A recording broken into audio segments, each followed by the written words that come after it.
Welcome back. I just love that video. Thanks so much for watching that. It is certainly designed to be humorous, but I think it also does a great job of illustrating some of the points here.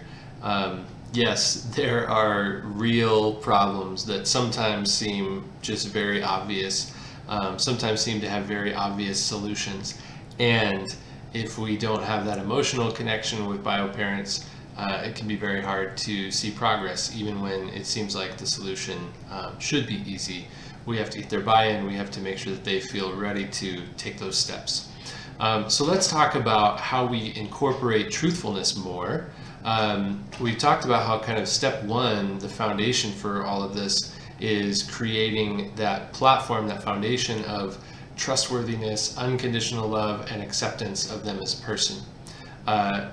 And that gracefulness, extending gracefulness, is a really important part of building buy-in. The other pillar here, though, holding up the ability to kind of go through this framework and help to pursue all the dimensions of wellness that we've talked about, the other pillar is truthfulness. We really have to have both. And so we're going to talk about now how we can incorporate that truthfulness into this relationship and do it well, do it in a way that hopefully can be received. Because so often we struggle with the trade-off, what feels like a trade-off between being fully truthful or being fully graceful, or loving or kind or whatever, right? We believe it is possible to do both, but it's tricky because it opposes our human natures. We often feel like truth is not loving, especially if that truth is critical or constructive. So we're going to talk about some proven strategies to be able to incorporate that truthfulness. All right. First, before we get there though, I invite you to pause this video in a moment and think about what are some wrong ways to be truthful? What are some of the things that you know don't work? And this can feel a little bit forced, but the reason I invite you to think through this is that we naturally do a lot of these things. So think through what are the things that other people do to you, wrong ways that they're telling you the truth that make it harder for you to receive that. What are some of the things that maybe you do with your spouse or your family members or something that don't seem to work, but yet we continue doing those. So take a minute, pause, think through those, and then we'll come back. Okay, so hopefully it was helpful to think through some of those ideas, and part of the reason for that is that we know those don't work. We know those make it harder to be successful in sharing truth and having it be received. And so we want to be aware of some of the things not to do, and now we're going to talk about some of the things that can be more effective, some alternatives. Before we get to that though, we also want to talk through some stages of change. So these are this is just a framework to help kind of understand different phases that your ally may be at, so that we can be aware and kind of understanding of their perspective and then hopefully help facilitate progress. So the first stage is pre-contemplation. This is the stage at which there is no intention to change behavior in the foreseeable future. Many individuals in this stage are unaware or under-aware of their problems. Some people call this phase denial. Stage 2 is contemplation. This is the stage in which people are aware that a problem exists and are seriously thinking about overcoming it, but have not yet made a commitment to take action. Many people in this stage can be described as ambivalent. We'll talk about that term in a minute. They want to improve their blood sugar, for example, but are not yet ready to cut back on eating sweets. So ambivalent is a term you may be familiar with that refers to kind of wanting two different things simultaneously, having trouble committing to one direction when the two alternatives are opposing. Stage 3 is preparation, the information gathering and planning stage. So this is after the commitment's been made. This is the preparation stage. And 50% of the people who attempt behavior change and skip this stage will relapse within 21 days, according to Prochaska, if I'm pronouncing that right, in his book, Changing for Good. This is really important for a couple of reasons. Number one, we should assume that rate, that 50%, would be higher with the people that we're dealing with. Because these are people who typically have just fewer coping skills or more challenges to overcome. So I would anticipate that if we skip this stage, it'll be more than 50% who will attempt change and then relapse. This is also important because once they attempt and relapse, that's really difficult to overcome. So that's not to say that it's hopeless if they relapse, but just that that starts to reinforce a narrative in their mind that, oh, well, I tried and it didn't work. That's harder to come back from than just like having a positive trajectory and being able to build on those successes. Our involvement is the infusion of a new variable. So when we get involved as family advocates, it can bring hope to the bio parents, where they go, oh, like this is going to make a difference. This is going to be the thing that helps me to get where I want to go. So they might put too much hope in this relationship, but it's okay. I think we can build on that. I think we can take that and run with it. If there's a relapse, especially because of poor planning, because of things we could have prevented, if there's a failure because of lack of planning, it could jeopardize the hope that we can help bring. So we want to do everything we can to avoid that and really bring some good planning, some good preparation. And this is a critical place for a family advocate to be involved, because we can help to just kind of think through things, help plan things, help consider variables that they might not be able to consider on their own, just might not be on their radar. And we can do that in a way that involves them, that actually puts them at the forefront, empowers them to address these things, but hopefully prevents that relapse. All right, stage 4 is action. This is the stage in which individuals modify their behaviors, experiences, or environment in order to overcome their problems. Action involves the most overt behavioral changes and requires considerable commitment of time and energy. Of course, that depends a lot on what is being changed. During the action stage, one implements the plans developed and information gathered in the preparation stage. This is a great time, and actually this leads into stage 5. In fact, I'll just talk about stage 5 and then we'll talk about the maintenance. So stage 5 is maintenance. This is the stage in which people work to prevent relapse and consolidate the gains attained during action. For addictive behaviors, this stage extends from 6 months to an indeterminate period past the initial action. So in the action stage, in the maintenance stage, as family advocates, our biggest role is going to be just follow up, continuing to walk alongside, encouraging, celebrating, that kind of stuff, and just kind of continuing that positive momentum and helping to recognize that and protect it, really. I want to talk too about that last sentence here on this slide, that for addictive behaviors, this stage extends from 6 months to an indeterminate period. That's because of the way addictions work in our brains, that it really can rewire things in a way that addictive behavior is always appealing to us on a biological level, like for the rest of our lives. The strength of those temptations can wane, but it's still going to always be appealing. Whereas other changes in my life, once I find a better way, that old way that didn't work as well may not ever be appealing anymore. A lot of times I'm like, oh no, I totally get that this is the best way to do things now. Addictions are a little bit different though. There's a biological component that's like, no, that really gave me a lot of dopamine, and I am biologically predisposed to that thing. So that maintenance is important lifelong. It's a lifelong kind of battle against that. You've probably heard this with some addictions. I think alcoholics are most forthcoming about that. Well, they'll say, once an alcoholic, always an alcoholic. But it sounds like the science suggests that may be true for all addictive behaviors. Okay, so some strategies for encouraging, for speaking truth. One of those is validating, and that might not sound like speaking truth. We're getting to the part where we say harder things and where we uncover harder things, but this can be an important preliminary step. just as people, we tend to minimize or criticize our own feelings, so it can be incredibly powerful for somebody that we respect, somebody we know cares about us, to say, I hear you, that makes sense, that's valid. It allows individuals to acknowledge, accept, and process emotions so that they can move forward and be ready for new challenges and things like that. A lot of times if I don't feel safe, if I don't feel heard, validated, I can't go into the harder stuff. I'm not ready to be challenged until I know that I'm safe. So that's part of why we start with validation.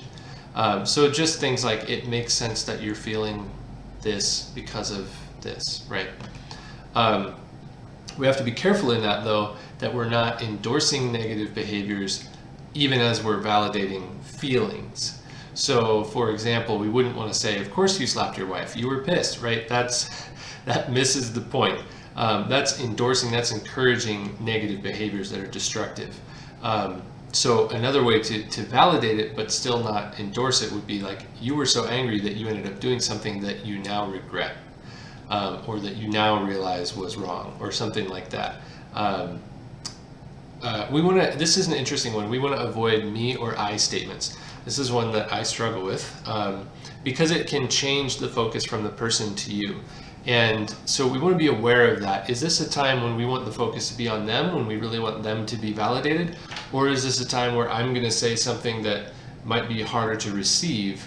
And so sometimes I can make it about myself intentionally to create some distance and make it easier for them to receive a difficult message. So, for example, if I'm validating, I want to say, you did this, you feel this, right? That kind of stuff.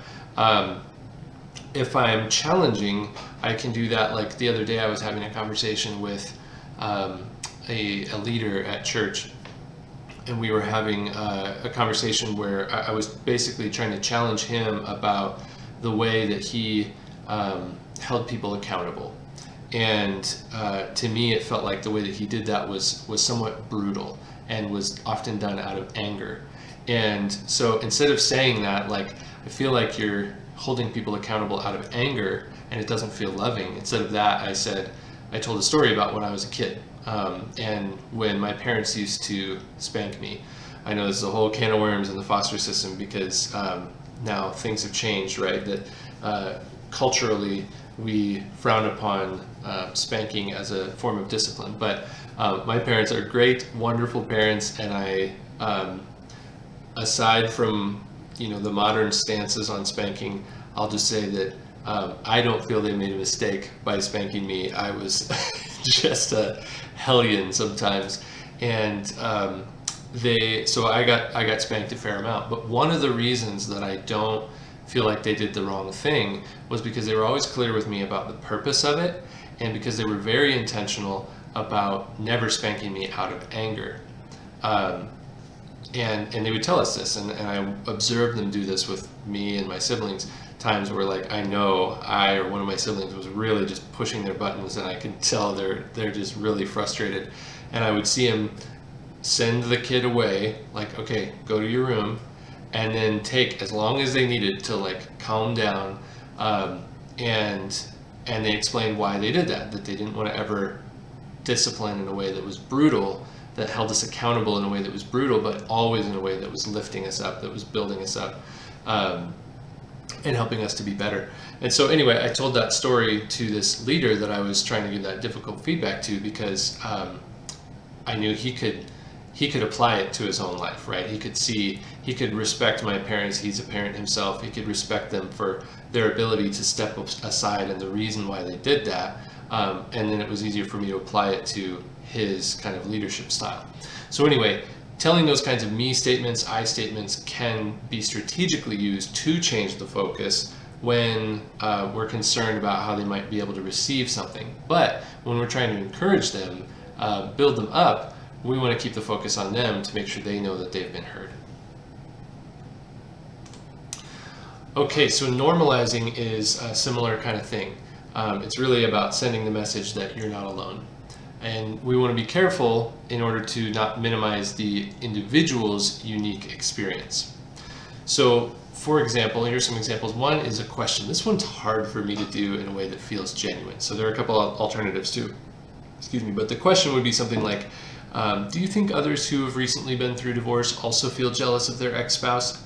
That one seems in particular like pretty obvious, so use this judiciously. You might not be able to pull this one off in a way that feels genuine, but if you can come up with a question that's not super obvious, because it can feel like just I don't know, almost condescending or something, but it could even be like, does that seem normal? Do you feel like that's something you want to work on, right?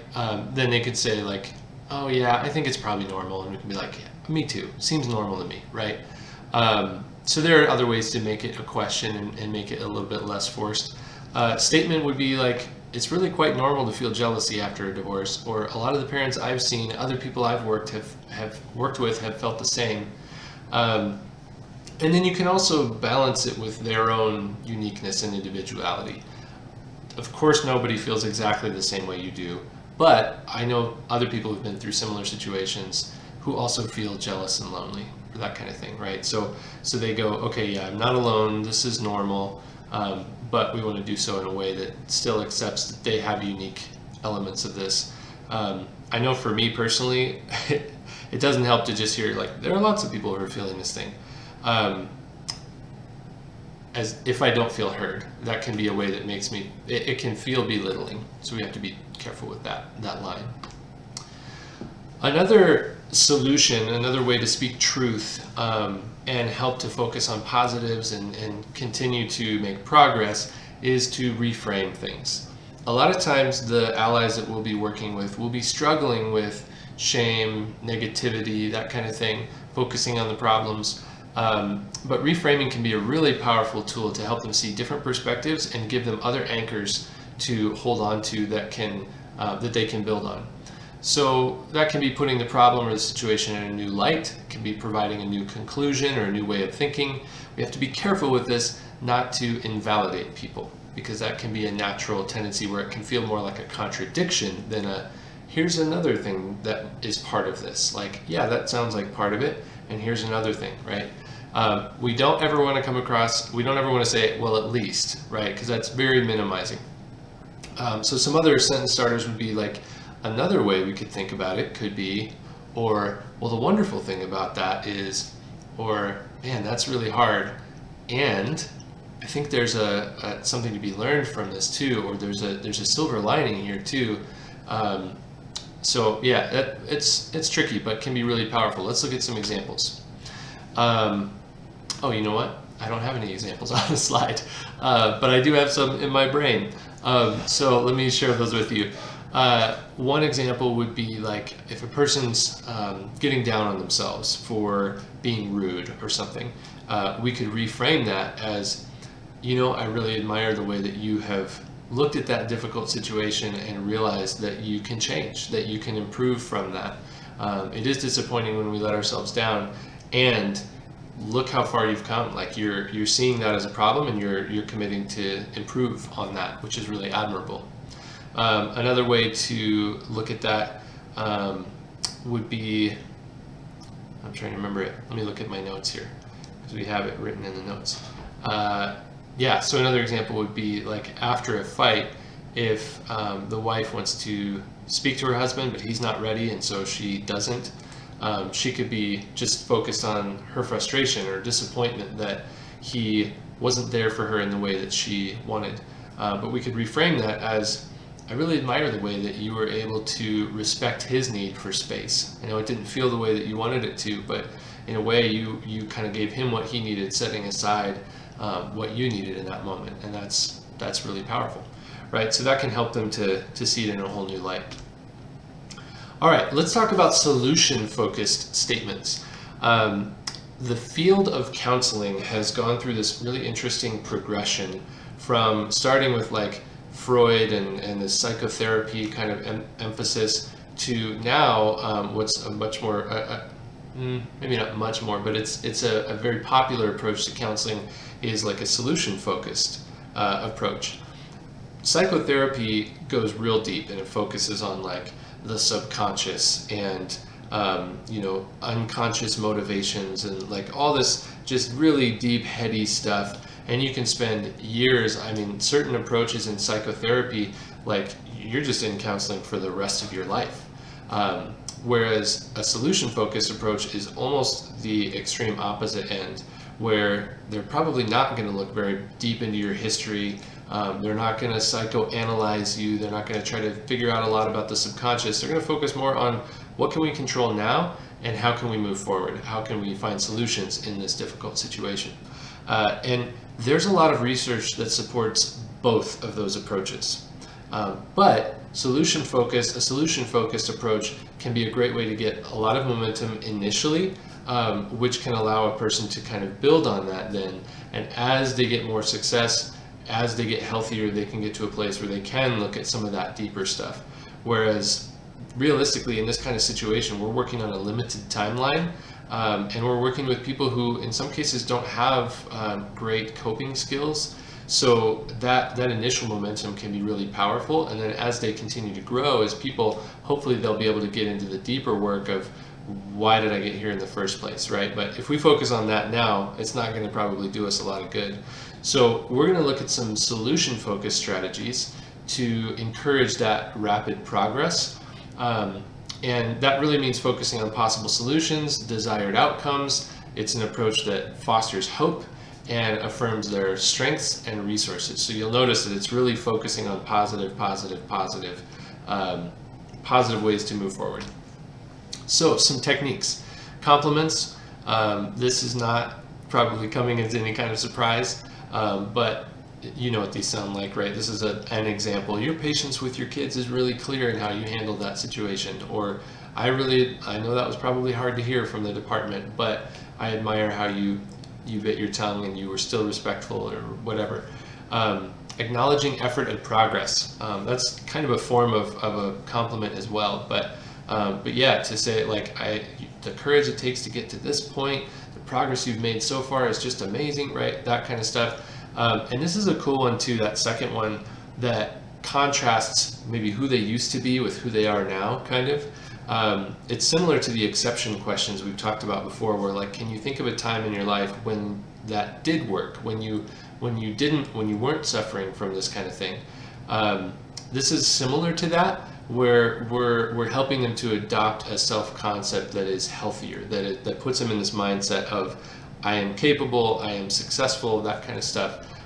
So to look at, like, you're making progress, like you're making these changes, and affirm that, because a lot of times they won't see that in themselves, or they'll minimize that and maximize their problems. So we want to kind of flip that and help them to be in that positive mindset. Highlighting exceptions, unique outcomes, just as we talked about before. Exceptions can be helpful to think about, okay, what is different when it does work, and then how can I build on that? Cool, let's look at the next one. So some key principles of a solution-focused approach. One is to notice what is working. Another is to build on what is already present. Also, we want to validate the client's point of view feelings, like we talked about before. Also, there's no one right way. This is an interesting one, because sometimes I can be distracted by what I feel like is, well, we should go this way. Like, this just makes the most sense to me. But it is most important that they are engaged, that they believe this is the path forward. We want to help them because there are some realistic limitations to that, right? Like, they could go running off in the wrong direction and really not make material progress. So it's a balancing act a little bit, but we don't want to just say it has to be my way to be successful. We really want to build on, what do you feel like is the most important? And we can ask those questions like, do you feel like we should come back to this other thing later? Or, bring up some of those risks that maybe are in your mind. Like, I'm afraid if we wait to address your sobriety that, this might happen, right? Should we start with your sobriety first, or would you rather, that kind of thing. It's a balancing act, because we don't want to make it too prescriptive, but we really want to capitalize on their energy, their motivation, and find forward progress that we can build on. If it feels like we're the ones running it, then it's our motivation, and our motivation isn't enough to change them. So we want to find their motivation and how we can go forward that way. We also want to be clear on the goal from the client's view. So if they say they want to work on, taking their parenting classes or whatever, like, okay, awesome, I love that. Let's talk more specifically about that. What are some specific goals you have from that? Like, how What would you like to learn from those classes? How would you like to be different after those classes? Those kinds of things. Like, let's get real specific. How will you know you've been successful? Those kinds of questions. The clearer the goal is, the easier it is to tell when they've met that, and the more likely it is that they will meet that. I think I'll get this quote right. It's like a sports idea, which is not necessarily my forte, but they say aim small, miss small. So if we're aiming at a target this big, we're more likely to be accurate than if we're aiming at a target this big and we're just like kind of wherever in there, right? I think the same is true of the goals that these people have for their lives, that our partners have, our allies have for their lives. If we're really specific and we know exactly what it means to get there, they're more likely to be successful than if they say, I just want to be a better parent, right? Like that's really vague in general. Like, what specifically would you like to get better at? And then we can know if we've done it, and we can also take more strategic steps to get there. Change happens with small steps, speaking of steps, and small changes lead to greater changes. So we really want to focus on those achievable baby steps, and then we know over time that'll lead to greater changes. We also want to be next to our ally in this case. We want to be next to them, not behind them, pushing them, not ahead of them, pulling them, but really a partner, an ally who is next to them and encouraging them. Good job, keep it up, right? Just having that kind of conversation on an equal playing field. We also want to assume that people are doing the best. Always assume the best of them, forgive them when they are imperfect, and give them the benefit of the doubt. And we want to encourage them to see that in other people, because they will have trouble with that. The situation in the foster system is so complex, so emotional, and so respectfully, carefully, with great empathy, we want to help them to see how other people are also doing their best. And when they struggle with that, at least how the bioparents can kind of rise above and be their best selves in the situation, even if other people are not. And finally, we want to ask the right question, and we believe when we do that, the right answer will follow. There's a lot to be said for finding good questions in this approach and asking those, and that leading to real deep change and insight in our allies. So the next approach we're going to talk about is a technique called motivational interviewing. And we're going to conclude this video in a moment and transition to a couple of other videos on YouTube. The first one you're going to watch is going to be a poor example, okay? And this will be pretty apparent.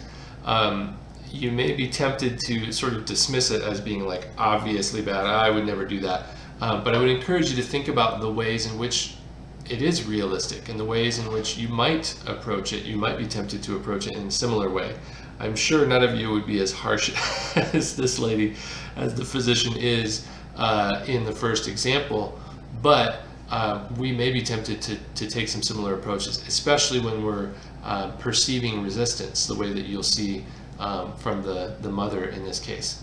So you'll watch that one, and then you'll watch the second video, which is going to be a much more effective example. And this is really, I think, where we have a lot to learn. I think it's helpful to contrast the two, but in the second one, I think about 2.5 minutes in or so, this was my experience anyway. When I watched this second video, I got about 2.5 minutes in, and I was like, this lady's hopeless. Like, this mom is not gonna give in. Like, this is going nowhere, right? She's trying all the tricks in the book, and it's not working. And yet she sticks with it. She continues to work on it. And it's pretty impressive, the outcome. Now, to be fair, this is all semi-scripted, right? Like, this is a video for instructional purposes. So in real life, it might not be this smooth. Not every situation is going to work out the way that you want it to. But I want to encourage you, especially in that second video, to think about what are the techniques that the physician is using. What is enabling her to be so successful? What are the different things that she's trying? Because she tries several different things, and she really develops the ambivalence that the mom has. She has some reasons why she wants to keep doing the problem behavior and some reasons why she doesn't. And the physician does a really great job of maintaining neutrality, maintaining relationship, maintaining empathy with the mom, but still developing the ambivalence and helping to resolve that dissonance for her. I should say helping the mom to resolve that cognitive dissonance, that ambivalence on her own. She just sort of guides her with the right questions instead of telling her the answers. And that's really what we're trying to get at. We're trying to get to a place where bioparents, where our allies will find a way that is most in line with their true, deepest values and motivations. Because a lot of times when we're making bad decisions for ourselves, when we're making bad decisions in our lives, it's not because we are really focusing on our values and we believe those are better. It's usually because we're just not thinking about it very much. We're not being very strategic. We're being lazy, or we're ignoring the difficult ambivalence that we have in our own heads. So what we're trying to do here is not help people to do what we think they should do, but really to help them do what they, at their deepest core level, know they should do. And then just supporting them in that. All right, so we're going to conclude here, watch both these videos, and then we'll come back and keep going.